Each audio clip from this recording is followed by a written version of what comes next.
shuffle of angels do. You call my name and my heart stood still.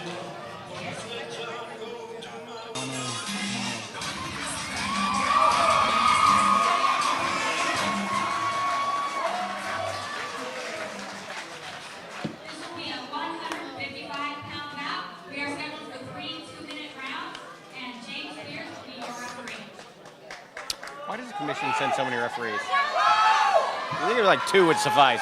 For 6 fights, we got like a ref per fight. All right, here we go. Bout number 2. We've got Carlos, who is actually got seemingly home field advantage. He trains right here at the Fight Lab, but the crowd went wild for Myles Gomez, who's also in Temecula at West Coast Craft. Yeah, it's going to be interesting. Myles Gomez in the blue, Umana is in the red. It'd be interesting if he actually uses some Krav Maga in this fight.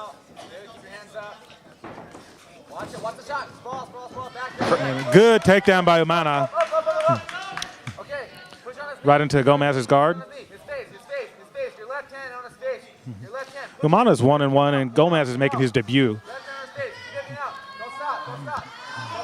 Both guys going. Umana's trying to pass the guard right now, but Gomez is keeping it pretty tight. Umana's actually a pretty decent striker, so it's kind of interesting that he went for the takedown right away.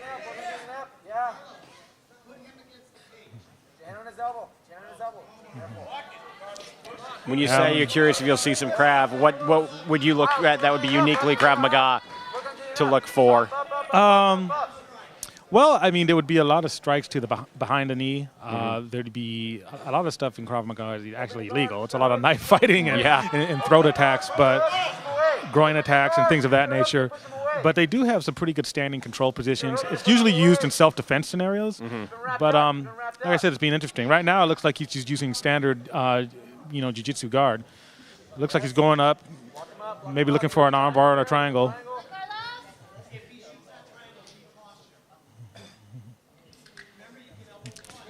That's Corey Cass, co-owner of Grappling X in the corner of Umana. He's staying calm on the bottom, especially for a guy making his debut. And we got to remind everyone, these are 2-minute rounds, so this round is pretty much over. Right. Well, almost over, I should say. Close, Myles. Keep him close. Up. So in a round, if no one does any real damage, is the takedown and dominant position alone enough to win it? Yes. Win the round? Yeah. Is the question? Yeah. Don't hold him, Myles. Umana won this round just because he controlled the cage. Now, we haven't really covered that much about the aspect that these are amateur fights. We did say it's 2-minute rounds. There are a couple other differences. Tell us about those, Bry. Well, the biggest difference is that there are no elbows to the face, standing or on the ground. That's probably the biggest one. Then there's obviously the rounds. They're very short. And I think in like most amateur sports, in amateur boxing, they're not going to let it go a whole long with someone getting beat. In a pro fight, ground and pound, you could see last for minutes sometimes, but that's not going to happen here in an amateur fight. So the officiator is going to be playing it to the safe side, knowing that this, whatever happens tonight, isn't going to have any long-term effects on these guys' fights. That's right. That's correct. No one needs to get hurt on an amateur fight unnecessarily.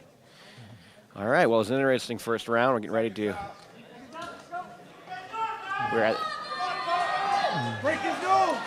Here we go. Getting ready for round 2.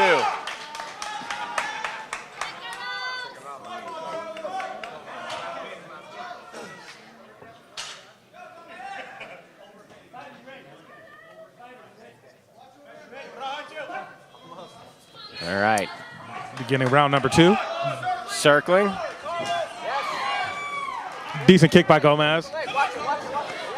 Nice head movement by Carlos. The one thing you'll see in Krav Maga is that they are predominantly strikers. They don't like to go to the ground unless they absolutely have to. Good sprawl by Gomez. Nice sprawl. Oh, but he can't keep it. Carlos fights through. He's recovering, but right now at this point, he's just helping himself being held down.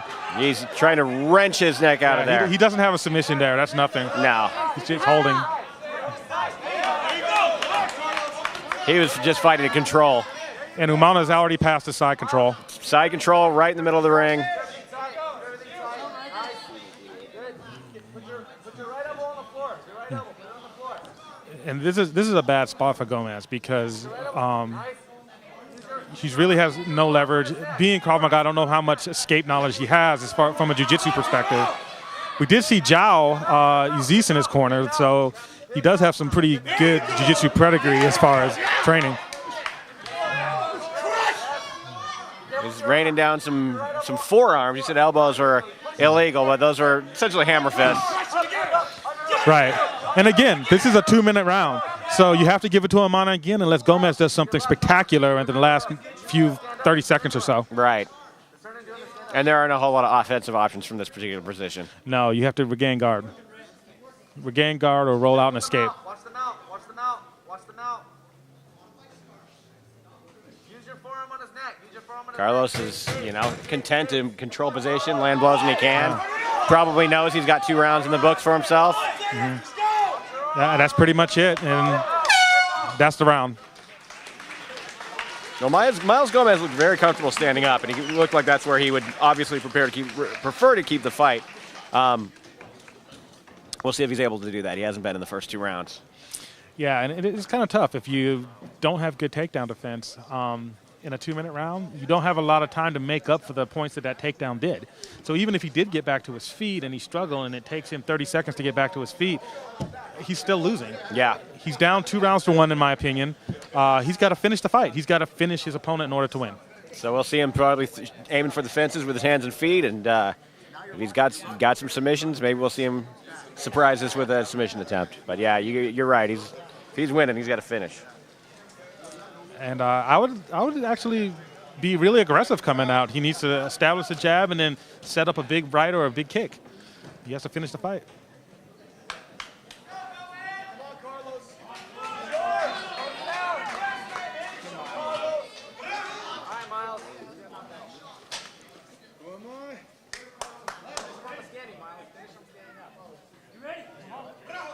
Here we go, final round. Myles coaches calling it for a knockout. Wow, nice kick by Umana. Yeah, that was solid. He doesn't like those kicks, Carlos. Strong jab. stepping in jab. It looks like Umana's trying to mix it up this round, going for a striking base. Oh, overhand right from across the cage. And it's got to be frustrating when you're Myles Gomez as soon as you start landing anything. Carlos takes him down, but he's back up. We do have a fight in this third round. He has to get an underhook, though. He's going to take him down again. There he goes. Now he can fight off the takedown. Another fight for a takedown, but he's having a little more success staying on his feet than he did in the first 2 rounds. He'd be better off if he got double unders. That's why. Yeah. And it's deja vu all over again. Back on the ground. Side control. Put your left elbow on the floor. Put your elbow on the floor. Your left elbow. Your left elbow. Put it on the floor. And that's one thing, is when Umana's getting these takedowns, he's getting takedowns right outside of the guard. He's getting it right into side control. And yeah. It really just, like I said, in 2-minute rounds, I hate to keep repeating that, but it just leaves the opponent with very little options. Yeah. Right underhook, Myles. Turn into him. Well, I think it's a more constant difference maker of all the small changes. The no elbows. The other things, these 2-minute rounds are the biggest difference maker. Yeah, I mean, the no elbows, is going to take away a lot of cuts. But I don't know how bad someone can get cut up in a 2-minute round anyway. Yeah. But this really is all about experience, and hopefully he learned he's going to come back better. Absolutely. And there you have it. Second fight of the night is in the books. A lot of heart shown by both guys. They both gave it to the last bell. Yeah, a lot of heart. I have it 3 rounds to nothing, Umana. Yeah, pretty clearly. Give it up for your hometown boys.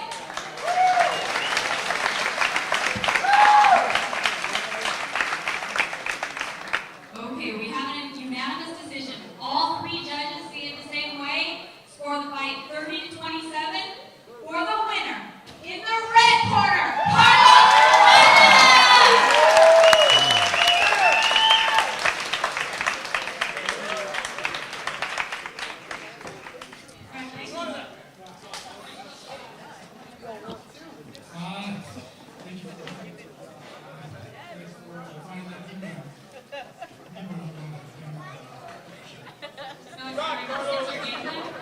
Yeah, let me